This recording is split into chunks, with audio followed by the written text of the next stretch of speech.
Bismillahirrahmanirrahim. Assalamualaikum warahmatullahi wabarakatuh. Saudara-saudaraku yang dirahmati Allah Subhanahu wa taala.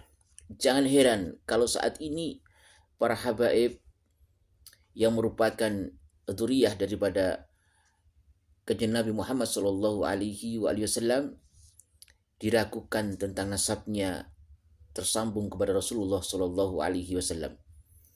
Jangan heran kalau saat ini para habaib dihina, direndahkan, dicaci maki, dihujat, difitnah. Oleh siapa?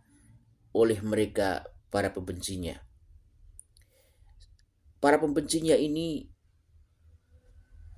dari kalangan di luar Islam dan juga dari kalangan orang Islam sendiri. Meliputi dari orang-orang kafir yang memang kafir-kafir radikal. Kemudian dari dalam sesama kaum muslimin adalah mereka kaum-kaum zindik, kaum-kaum munafikin.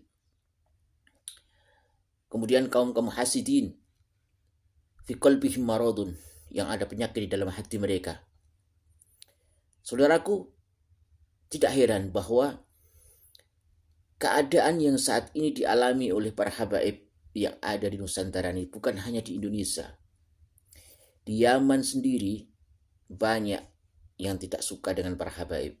Tidak semua menyukai keturunan Rasulullah SAW.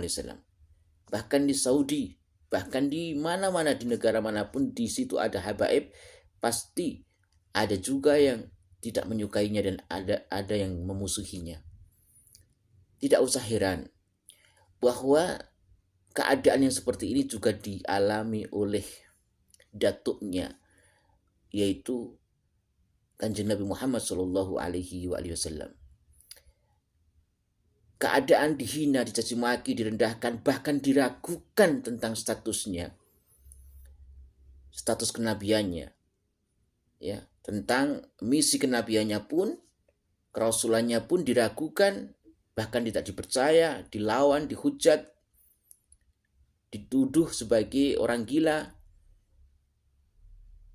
dikatakan sebagai sahirul majnun, tukang sihir yang gila. Ya, itu juga dialami oleh kanjeng Nabi Muhammad SAW zaman 1400 tahun lebih yang lalu. Coba kalau kita membaca, kalau kita pernah ngaji kitab tafsir Yasin, kitab tafsir surat Yasin, yaitu tafsir yang ditulis ataupun tafsir yang ditulis oleh Syekh Hamamizadah, ya. Di dalam ayat yang pertama, yaitu Yasin wal Qur'anil Hakim, yang kedua kemudian innaka laminal mursalin, ya.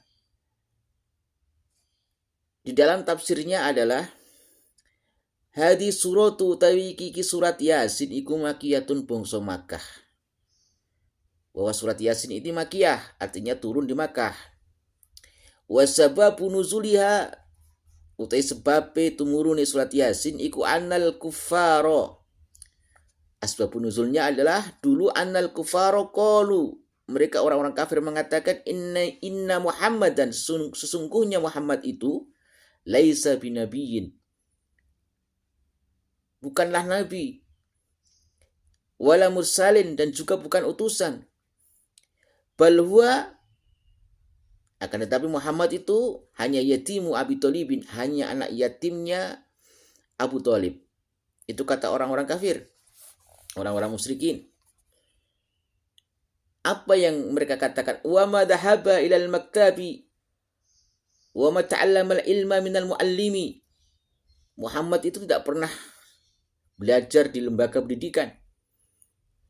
Ma dhahaba ilal maktab, dan juga wa ma ta'allama al-ilma minal muallim, dan juga tidak pernah diketahui Muhammad itu belajar ilmu dari orang-orang alim, dari guru.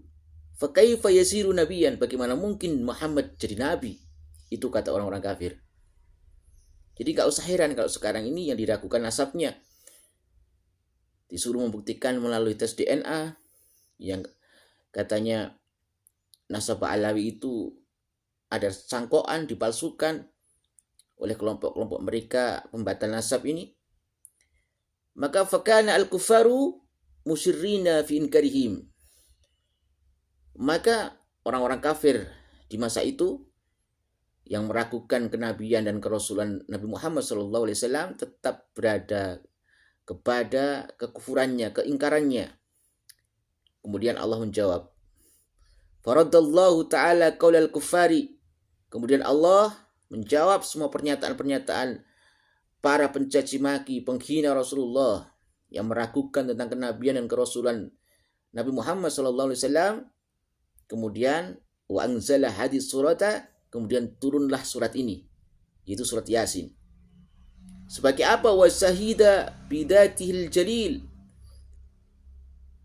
Allah bersaksi dengan zatnya al-jalil, yang agung, bersaksi ala risalatihi wa nubuwatih, tentang kerasulan Nabi Muhammad SAW dan tentang kenabiannya. Kemudian faqala, Allah berfirman mengatakan begini untuk menghibur kekasihnya, untuk menghibur Nabi dan Rasulnya. Kalau bahasa pesantren dulu, kalau saya ngaji di pesantren itu kan bahasa tarkib. Faqala mongko ngendika sapa Allah, ya Muhammad, hei Muhammad, in ankara, sedajan ingkar sapa al-kufaru pira-pira wong kafir risalataka ing keutusanmu, meskipun orang-orang kafir itu mengingkari tentang kerasulanmu wahai Muhammad, fala taktamma, ojo prihatin utawa ojo susah temen siro, bidzalika kelawan mengko angkarul kufar, kamu tidak perlu bersedih wahai Muhammad, kamu tidak perlu prihatin ataupun bersedih, berkecil hati, karena ana utawi ingsun Allah iku asyhadu nyekseni sapa ingsun Allah na innaka stune sira Muhammad iku laminal mursalina, yakti saking utusan. Karena aku Allah bersaksi, menyaksikan bahwa bersaksi bahwa engkau adalah utusan. Maka falamma kanat hadis suratu dallatan wa syahidan ala risalatihi fala jarama annaha surat qalbal Qur'an. Maka di saat surat ini menjadi petunjuk, menunjukkan sebagai kesaksian tentang kerasulan Nabi Muhammad SAW, maka fala jarama, sudah menjadi kepastian, sudah pantaslah bahwa annaha, surat Yasin ini, surat iku surat dadi apa surat Yasin, dadi iku qalbal Qur'ani, jadi atau surat dadi apa surat Yasin qalbal Qur'ani ing atine Al-Qur'an. Maka qalbul Qur'ani adalah surat Yasin. Ya. Maka surat Yasin itu merupakan qalbul Qur'an, hatinya Al-Qur'an. Seperti kama qala alaihi salatu wassalam, kama koyo keterangan qala kang ngendika wis ndawuhake sapa ing mas sapa alaihi salatu wassalam Gusti Kanjeng Nabi Muhammad sallallahu alaihi wasallam oleh dawuh, seperti kata Rasulullah, sabda Rasulullah bahwa inna likulli syai'in qalban, inna likulli syai'in stuhune iku tetep kadoh saben-saben suwi-wiji qalban ono ati, wa qalbul Qur'ani utawi atine Al-Qur'an iku Yasin, surat Yasin. Sungguhnya segala sesuatu itu pasti ada hatinya, dan sungguhnya hatinya Al-Qur'an adalah surat Yasin. Maka wa man qara'aha kataballahu lahu qira'atul Qur'ani asra maratin. Intinya adalah bahwa yang ingin saya sampaikan bahwa tentang hujatan atau caci makian yang dialami, fitnahan yang dialami oleh para habaib saat ini, itu adalah sesuatu yang ujian dari Allah Subhanahu wa taala yang justru akan lebih mengangkat derajat-derajat beliau-beliau semuanya. Dan ini juga dialami oleh datuknya, yaitu Kanjeng Nabi Muhammad Sayyidul Mursalin wa Khatamun Nabiyyin Muhammad sallallahu alaihi wasallam. Tetap menjadi muhibbin, pecinta para habaib, pecinta para ulama. Jangan menjadi bagian daripada kelompok-kelompok para begal nasab, para pencaci maki para ulama. Semoga Allah menyelamatkan kita dunia dan akhirat. Wallahu a'lam bishawab.